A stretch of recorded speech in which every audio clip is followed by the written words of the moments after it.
हरे कृष्णा भक्तों, आज मैं आपको भाई दूज की कथा बतलाने वाली हूँ तथा विधि किस प्रकार से आपको तिलक करना है अपने भाई को और लंबी आयु की कामना करना है। इस दिन सारी बहनें प्रातः उठकर स्नान आदि करके भगवान गणेश तथा विष्णु भगवान की पूजा करें। अपने भाई की लंबी आयु के लिए भगवान की पूजा करने के बाद सभी बहनें अपने भाई का मुंह मीठा करवाती हैं तथा इसके बाद एक नारियल देने का भी प्रचलन है।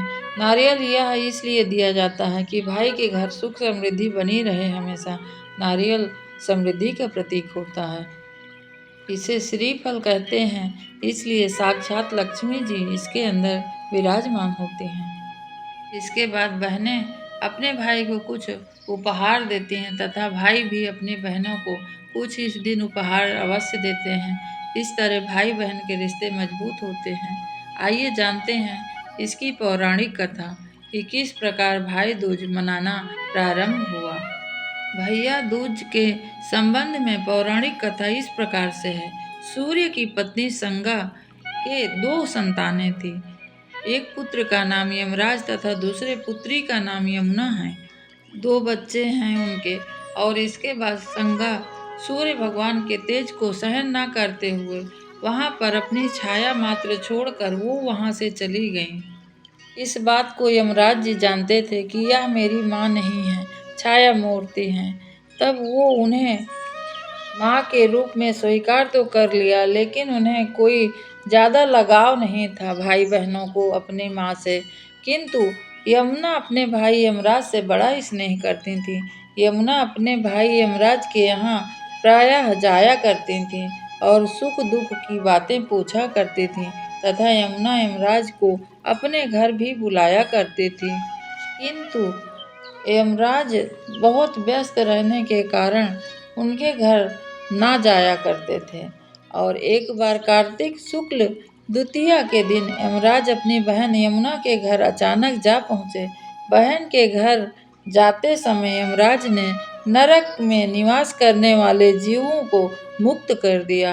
बहन यमुना ने अपने सहोदर भाई का बड़ा आदर किया और बहुत प्रकार के व्यंजन बनाकर उन्हें भोजन कराया तथा भाल पर तिलक यानी मस्तक पर तिलक लगाया। जब वे वहां चलने लगे तब उन्होंने यमुना से कहा कि कोई मनवांछित वर मांग लो और बार बार उन्होंने अनुरोध किया। तब यमुना ने उनके आग्रह पर कहा कि भैया, यदि आप मुझे वर देना चाहते ही हैं तो यह वर दीजिए कि आज के दिन प्रतिवर्ष आप मेरे यहाँ आया करेंगे और मेरा यह प्रेम स्वीकार किया करेंगे। इस प्रकार जो भाई अपनी बहन के घर उसका अतिथि बनकर जाएगा और वह प्रेम स्वीकार करेगा, उसकी बहन अपने भाई को टीका करके भोजन खिलाए, उसे आपका भय ना रहे। इसके बाद यमुना जी कहती हैं कि यदि इस दिन भाई बहन यमुना नदी में डुबकी लगाएं तो वो यमराज के प्रकोप से बचे रहेंगे। यमुना की प्रार्थना को यमराज ने स्वीकार कर लिया। तभी से भाई बहन का यह पर्व मनाया जाने लगा। भैया दूज त्योहार का मुख्य उद्देश्य भाई बहन के मध्य सद्भावना को प्रकट करना है, स्नेह को प्रकट करना है। भक्तों, एक दूसरे के प्रति निकट प्रेम बना रहे, इसके कारण साल में एक बार भैया दूज जरूर मना के अपने भाई बहन का प्रेम बनाए रखिए।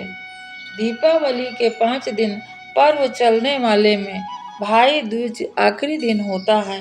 यह दीपावली का उत्सव का समापन भी कहा जाता है।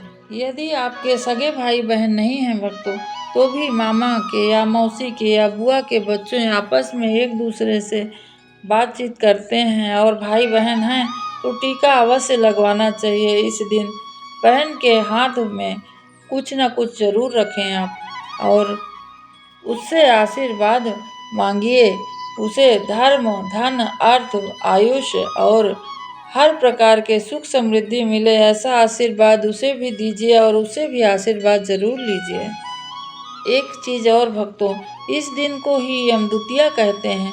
इस दिन यमराज के लिए एक दीपक जरूर जलाएं घर के बाहर 4 बत्तियों से युक्त दीपक जलाकर दीपदान करना फलदायी होता है। इस दिन यमराज प्रसन्न होकर हमको वरदान देते हैं तथा हर प्रकार से हमारी रक्षा करने के लिए भगवान विष्णु हमें वरदान देते हैं। भैया दूज की सभी को अनेक अनेक बधाई। सभी भाई बहन आपस में प्रेम बना रहे तथा सभी स्वस्थ रहें, यही कामना के साथ यह वीडियो यहीं समाप्त करती हूँ। हरे कृष्णा। कल कोई और वीडियो लेकर आपके समक्ष आऊँगी, तब तक के लिए हरे कृष्णा। भक्तों, कार्तिक का पवित्र महीना चल रहा है, इसे आप बेकार ना जाने दीजिए। जितना अधिक से अधिक हो आप जब तक पूजा पाठ दान पुण्य अवश्य करिए। यदि कोई आपके पास नदी सरोवर है तो स्नान जरूर करिए। कार्तिक का दीपदान का बहुत महत्व है भक्तों। जरूर आप इस कार्तिक महीने का जितने भी दिन बचे हुए हैं दीपदान अवश्य करिए। किसी गरीब की सहायता करिए जरूर आप। भगवान सब देख रहे हैं, आपको इसका पुण्य 1000 गुना करके वापस करेंगे। इस बात को अपने हृदय में सच्ची बात मानकर विराजमान कीजिए। आज के लिए बस इतना ही। हरे कृष्णा।